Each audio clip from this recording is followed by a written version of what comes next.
कौन है वो लोग जो इस चीज़ को अटेम्प्ट कर सकते हैं या इसके बारे में सोच सकते हैं? आंकड़े ये बताते हैं कि ऐसा कोई भी व्यक्ति जो चाहे थोड़ी देर के लिए भी उस तरह की परेशानी से गुज़र रहा है, किसी तरह की तकलीफ़ से गुज़र रहा है, तो उसमें इस तरह की प्रॉब्लम हो सकती है। जब लोगों से पूछा गया कि क्या उनके मन में किसी तरह के ज़िंदगी में कभी भी इस तरह के विचार आए कि ज़िंदगी बहुत नीरस है या ज़िंदगी आगे जाके कभी ठीक नहीं होगी या जिस स्थिति में, परिस्थिति में वो गुज़र रहे हैं वो इतनी अच्छी नहीं है कि उनको जीने की इच्छा हो। तो मन में जो विचार आना है, ऐसा पाया गया कि करीबन 50% लोगों में कभी ना कभी ज़िंदगी में इस तरह का विचार आया। और अगर हम उनसे ये पूछते हैं कि पिछले महीने में और ख़ास तौर पे एडोलेसेंट्स से पूछते हैं, जो किशोर हैं, उनसे पूछते हैं कि पिछले महीने में कितनी बार आपके मन में ऐसी बात आई? तो ऐसा पाया गया है कि करीबन 10% लोग कहते हैं कि हाँ, हमारे मन में आया, जिसको कि फ्लीटिंग थॉट्स कहते हैं। कि अच्छा यही ज़िंदगी है, तो इस तरह की ज़िंदगी का क्या मतलब? लेकिन वो एक पहला स्टेप है और अगर वो ज़्यादा देर तक चलता है और ख़ास तौर पे उन लोगों में जिनमें कि डिप्रेशन हो, चल रहा हो या पहले की हिस्ट्री हो डिप्रेशन की, जिन्होंने पहले कभी आत्महत्या का विचार आया हो या उन्होंने अटेम्प्ट किया हो, जिनकी फैमिली में या क्लोज़ रिलेटिव्स में किसी ने इस चीज़ को अटेम्प्ट किया हो या अभी उन्होंने किसी व्यक्ति को जो उनके बहुत करीबी था उसको खोया हो या उनको किसी तरह की इस समय मुश्किल है, बहुत बड़ी मुश्किल है, जैसे कि किसी ने जॉब खो दी, जैसे कि किसी की जो फाइनेंशियल कंडीशन थी बहुत खराब हो गई।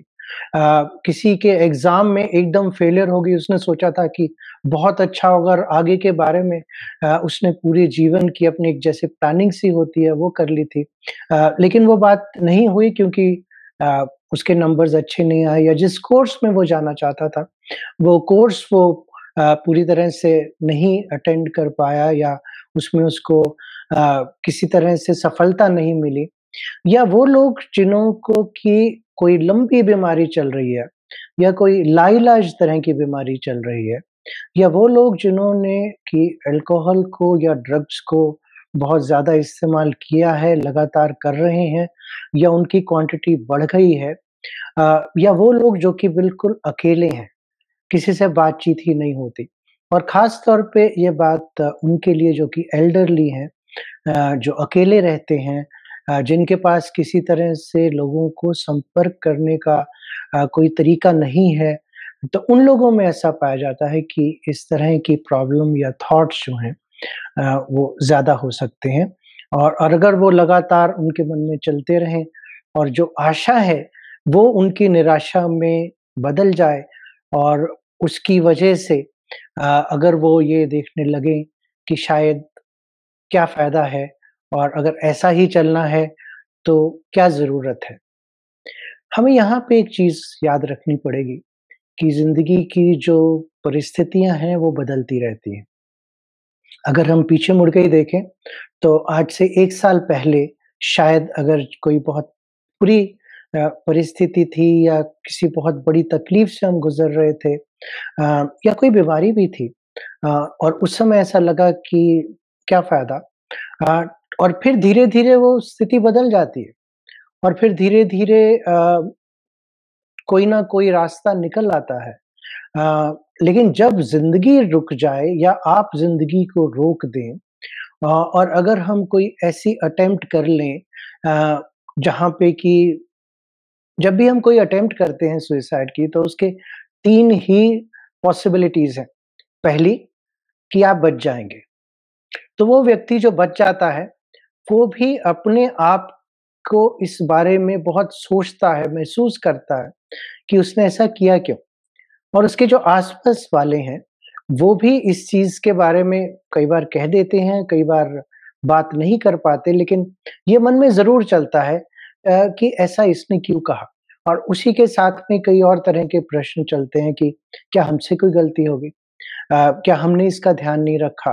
क्या फिर से तो ऐसा नहीं होगा। और ये जो एक कांस्टेंट फीलिंग है, वो ना तो उस व्यक्ति को, ना उसके आस-पास वालों को चैन से जीने देती है। लेकिन अगर आप मान लीजिए अटेम्प्ट करते हैं और बच जाते हैं, लेकिन वो जो बचना है, वो बहुत डिसेबिलिटीज़ के साथ है, जिसमें कि शारीरिक रूप से, मानसिक रूप से कोई परमानेंट इस तरह की विकलांगता आ जाती है।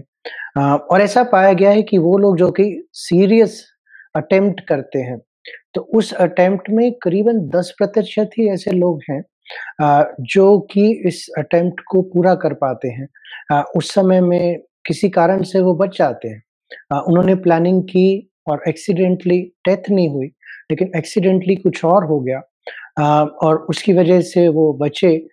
लेकिन जो उनकी उस तरह की परेशानी है, वो कई गुना और बढ़ गई क्योंकि उसकी वजह से जो अ, उनके मन पर और शरीर पर असर हुआ, वो परमानेंट हो सकता है। और वो लोग तो ऑफ़ कोर्स जिनकी अटेम्प्ट के बाद डेथ हो गई, वो एक थर्ड कैटेगरी है। अ, इसी के कारण शायद एक बात और जुड़ी आती है जिसके बारे में कि अ, बहुत भ्रांतियाँ हैं एंड अनफॉर्च्यूनेटली क्योंकि इस चीज़ के बारे में लोग बात नहीं करते, ना बात करना चाहते हैं और जो आस-पास के लोग हैं कई बार, उनकी वजह से भी वो बात नहीं करना चाहते क्योंकि जो एटीट्यूड है सोसाइटी का उस एटीट्यूड में जो मेन चीज़ें उभर के आई हैं जो अनफॉर्च्यूनेटली वो व्यक्ति जो किसी भी तरह की मुश्किल से गुज़र रहा है वो खुल के अपनी बात को नहीं कर पाता। पहली चीज़ जो सामने आई है, वो है जिसको कि हम स्टिग्मा बोलते हैं यानी कलंक। स्टिग्मा का मतलब है कि वो व्यक्ति खुद को इस बारे में बहुत सोचता है कि मैं जो सोच रहा हूँ वो शायद अच्छा नहीं सोच रहा हूँ और मुझे नहीं सोचना चाहिए। तो वो सेल्फ स्टिग्मा उसको बोलते हैं। अगर वो किसी से बात करता है तो उस चीज़ का भी कई बार दूसरे लोग गलत मतलब ले जाते हैं, उसको स्टिग्मा लगाते हैं इन द सेंस कि अरे तेरे पास तो सब कुछ है, तेरी ज़िंदगी में सब कुछ है या मुझे देख मेरे पास ये नहीं है, तेरे पास तो वो भी है। तो वो जो कारण है उस वज़ह से व्यक्ति खुल के बात नहीं कर पाता। कई बार लोग बहुत उसको हँस के टाल देते हैं ये कह के कि अरे! इसमें क्या बड़ी बात है? कइयों को ऐसे विचार आते हैं। अच्छा तुझे क्यों आ रहे हैं? तेरे पास तो है सब कुछ। कई बार एक और चीज़ जो हमने देखी है कि लोग जो हैं जब इस चीज़ के बारे में बात करते हैं, किसी से कहते हैं और उसको खुलकर अपने मन की बात बताते भी हैं। दूसरा उस समय के लिए, थोड़ी देर के लिए तो सांत्वना देता है, दिखाता है कि हाँ, मैं तेरे साथ हूँ, लेकिन फिर वो गायब हो जाता है। और जब वो व्यक्ति गायब हो जाता है और फिर वो व्यक्ति जिसको कि किसी कारण से ये विचार चल रहे हैं या वो उस समय कुछ करने का प्लान बनाता है, तो फिर वो अपने आप को बहुत असहाय महसूस करता है, अकेला महसूस करता है और उसकी वजह से कई बार लोग आगे ज़िंदगी में बढ़ नहीं पाते और एकदम अचानक अकेलापन महसूस होने की वजह से वो अटेम्प्ट कर लेते हैं।